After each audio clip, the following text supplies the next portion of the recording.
Hello, hello, hello. We are watching Johnny's Somali lawyer reactions. I may seem. I don't know what this is about really. Maybe I'm as crazy as him. So check this guy out. Doesn't he look insane? This is the way he looks. Looks insane. He looks crazy, doesn't it? He looks crazy. Oh, let's see what he has to say. I go to the judge tomorrow and say, "Oh, I'm sorry. Oh, I'm mentally ill." Oh my god, this is hilarious. His eyes, the guy looks possessed. And there's a joke, yeah. He puts this on the internet, knowing who he is, and thinks that the judge won't see it. Dumb. Oh dear. By the way, he was drunk, and I believe he made a comment that he might have been high/on pills. So this is, by the way, all this is going to be saved. I have all of this. It's going to the prosecution. Don't worry, guys. I don't know what. He admits he was drunk on pills, and he puts this out. Oh dear. This guy's burying himself. What's going on? I have a bipolar disorder. What did I do? I left my medication in America. This is crazy. That is terrible. I don't know what's happening, Your Honor. Please help me. I am a psychopath. I'm mentally insane. Oh god. Oh, the acting's horrible. And they say, okay. They say, okay, you're on your merry way. You can go now. Go home with a fine of $500. This is hilarious. He actually thinks here that he can predict what they're gonna say. Where is he getting the information from? What is this? I love Monday.com. Oh, dear. Monday.com. That is You know hilarious. Monday.com? This is Monday. Gonna say? Well, I think I'm that ninja he was talking about, because he was Ninja. just like, he was pretty much coping and seething and targeting me his whole stream last night. What I'm going to say is that didn't happen, Johnny. You're stuck here. You don't even have your next trial date to even plead guilty or whatever the hell else you want to do. You don't even have that for another month. And then it's going to be way longer until this trial. Oh my god. This is how he's stuck in the country. He's just stuck there. So even if you plead guilty.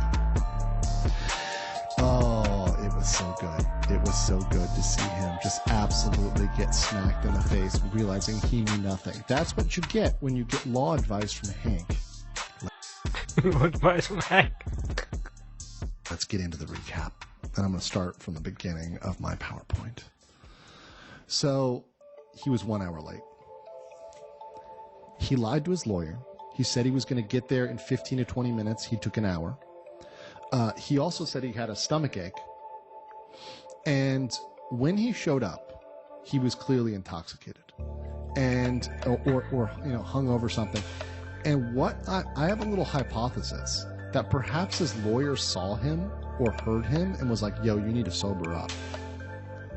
You know. He knows he's going to court, and he comes to court. Hi. I'm drunk. Dude, look at this guy that doesn't care. Oh man, this guy's a lost soul. That's a little hypothesis. He was not looking good. He was not looking good at all. So 1 hour late, and of course, he comes in. Let me skip the MAGA hat for now.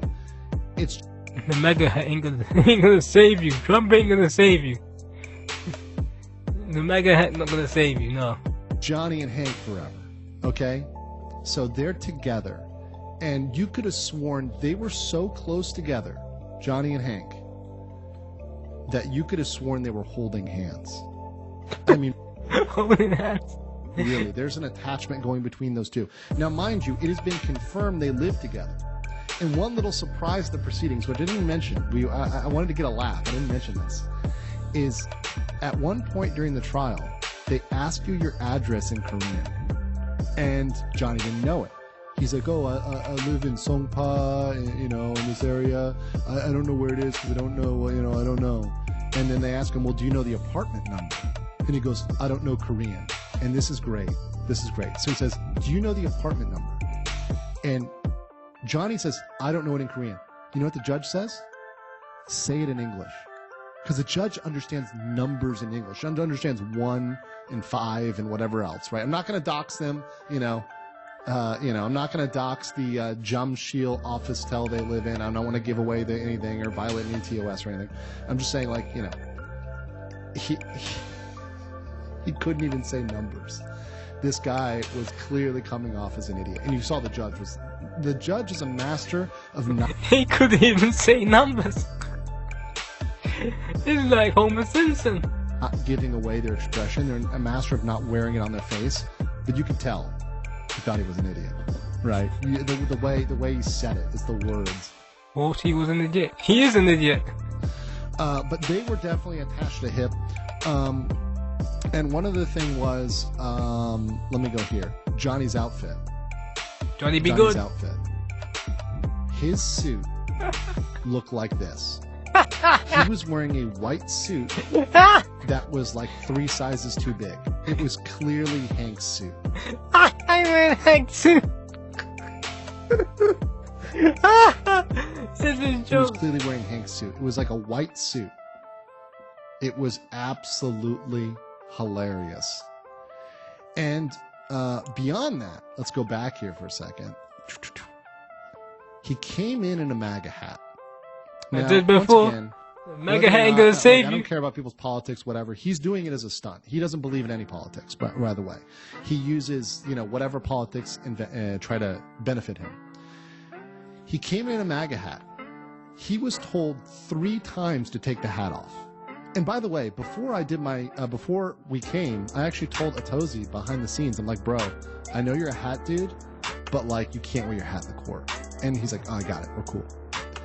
So he took off his beanie. And by the way, Atozi is like a totally different guy without his hat. I wouldn't recognize him. Totally different guy. Cool guy. So, our crew has the hats off. No, and I don't wear a hat. But some other guys do. And he comes in, he's wearing the MAGA hat. The bailiff tells him to take it off. He proceeds to cross the barrier, because there's a barrier where the audience is and the lawyers are. And he's trying to look back at me. And he puts back the hat back on. And I swear to God, the bailiff almost took it off his head. Almost slapped it off his head. It was bad. So you damn fool! You slapped the hat off his head. He then proceeded, in the midst of this, to try to sit where the interpreter sits. And they kept explaining to him, no, you need to sit over there.